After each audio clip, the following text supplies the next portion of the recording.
मुश्किल नहीं है कुछ भी दुनिया में, तू हिम्मत तो कर। ख्वाब बदलेंगे तेरे भी हकीकत में, तू कोशिश तो कर। हाय गाइस, मेरा नाम पीयूष है और मेरे चैनल एजुकेशन विद मोटिवेशन में आप लोगों का फिर से एक बार बहुत बहुत स्वागत है। हर रोज की तरह एक बहुत ही अच्छी मोटिवेशनल कहानी आज भी मैं आप लोगों के लिए लेके आया हूँ। कहानी बहुत ही ज्यादा मोटिवेटेड है। इस कहानी की कोई लाइन स्किप मत करिएगा। ये कहानी आपको बहुत कुछ सिखाएगी। लेकिन उससे पहले जो लोग मेरे चैनल पे नए हैं वो प्लीज मेरे चैनल को सब्सक्राइब कर लीजिए, बेल आइकन को प्रेस कर लीजिए, जिससे YouTube पे मैं जब भी अपनी कोई नई वीडियो अपलोड करूं तो उसकी नोटिफिकेशन आपको मिलते रहे। और आप मुझे सोशल मीडिया प्लेटफॉर्म पे भी फॉलो कर सकते हैं, लिंक मैंने डिस्क्रिप्शन में दे दिया है। तो बिना देर के हुए आइए आज की कहानी शुरू करते हैं। कहते हैं कि ये जो कहानी मैं आपको सुनाने जा रहा हूं ये एक सच्ची कहानी है, लेकिन मुझे पता नहीं है ये कहानी सच्ची है या झूठी है, लेकिन कहानी हमें बहुत कुछ सिखाती है, इसलिए इस कहानी को आप लोग लास्ट तक सुनिए।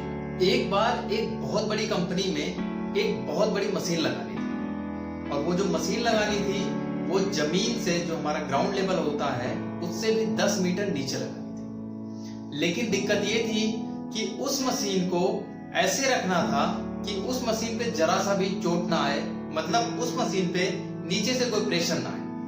अब इतना नीचे रखने के लिए ऐसा कोई जुगाड़ नहीं बन पा रहा था कि जिससे हम उस मशीन को धीरे धीरे नीचे ले जा सके। अब इसके लिए जो कंपनी थी उसने बहुत सारे टेंडर निकाले।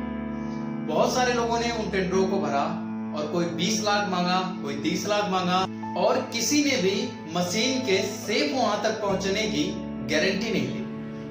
अब जो कंपनी थी, कंपनी के जो ऑनर थे, वो बड़े टेंशन में आ गए कि ऐसे कैसे होगा, मेरी मशीन जो है वो इतने नीचे कैसे पहुंचेगी, क्योंकि ऐसा कोई जुगाड़ ही नहीं बन पा रहा था कि जिससे वो मशीन नीचे पहुंच जाए। तो ये टेंडर चल रहा था, बहुत सारे लोग टेंडर डाले हुए थे, सबके टेंडर चेक किए जा रहे थे कि कम से कम टेंडर में, कम से कम पैसे में कौन सा आदमी उस मशीन को 10 मीटर जमीन के नीचे शिफ्ट कर दे। उन टेंडरों में एक टेंडर ऐसा भी होता है जिसने सिर्फ 10 लाख रुपए मांगा होता है, और वो गारंटी लेता है कि मशीन को मैं बिना किसी नुकसान के 10 मीटर नीचे पहुंचा दूंगा। एक्चुअली उस मशीन में लगभग 500 टन से ज्यादा का लोड था, इसलिए सब लोगों को डर लग रहा था कि कहीं ऐसा ना हो कि अगर हम किसी क्रेन से उस मशीन को उठा करके नीचे शिफ्ट करते हैं तो क्रेन ही उस दिशा में पलट ना जाए नीचे की तरफ। लेकिन इस आदमी ने, जिसका टेंडर 10 लाख रुपए का था, उसने गारंटी ली कि वो मशीन को बिल्कुल भी नुकसान नहीं पहुंचने देगी।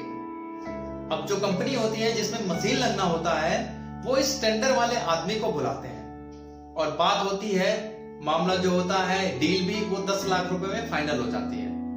लेकिन जो टेंडर वाला होता है, वो जो मालिक होता है मशीन वाला, उससे बस इतना कहता है कि सिर्फ आप मुझे ये बता दीजिए कि इस मशीन पे अगर पानी चला जाए या ये पानी में थोड़ी डूब जाए तो इससे इस मशीन में कोई नुकसान तो नहीं होगा। तो जो कारखाने के मालिक थे, जिनकी मशीन थी, उन्होंने बोला कि पानी से इस मशीन में कोई नुकसान नहीं हो सकता। लेकिन अब वो कारखाने के मालिक जो थे वो ये सोचने लगे कि ऐसा ये क्या करेगा जिससे पानी की बात आ रही है बीच में।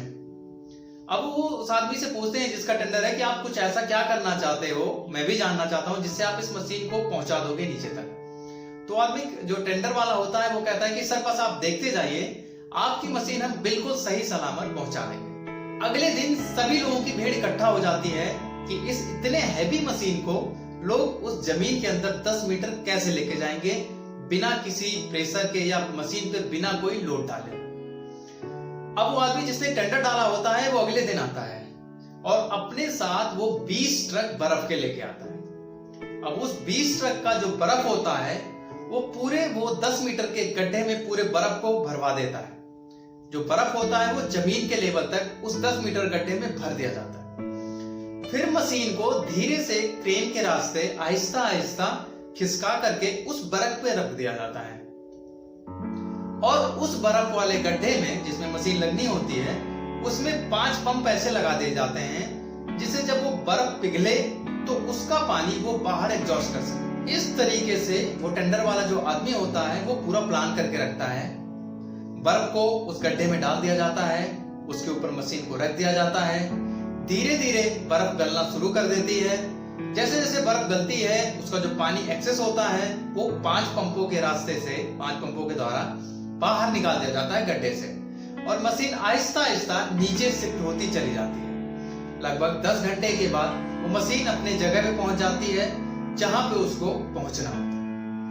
ये देख करके जो कारखाने का मालिक होता है वो बहुत खुश होता है, उसको बहुत अप्रिशिएट करता है और उसको 1 लाख रुपए एक्स्ट्रा इनाम भी देता है। तो दोस्तों ये कहानी बहुत छोटी थी लेकिन बहुत कुछ सिखाती है। दोस्तों दुनिया में कोई ऐसा काम नहीं है जो इंसान नहीं कर सकता, लेकिन उस काम को स्मार्टनेस तरीके से करने के लिए हर किसी के पास दिमाग नहीं होता और जो अपना दिमाग स्मार्ट तरीके से लगाता है वही सबसे आगे जाता है।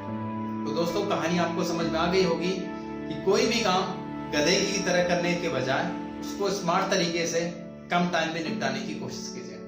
इससे आपका भी भला होगा, आपका टाइम बचेगा और आप बहुत ज्यादा ग्रोथ करेंगे। तो दोस्तों कहानी कैसी लगी आपको? आई होप आपको अच्छी लगी होगी। अगर अच्छी लगी होगी तो कमेंट सेक्शन में जरूर बताइए। तो फिर अगर आप में भी ये बात तो सुनते रहिए हर रोज एक नई कहानी पीयूष के साथ, क्योंकि कहानियां कभी भूलती नहीं और आपको कुछ न कुछ जरूर सिखाती हैं। तो हंसते रहिए, मुस्कुराते रहिए, मिलते हैं एक नई कहानी में। तब तक अपना ख्याल रखिए।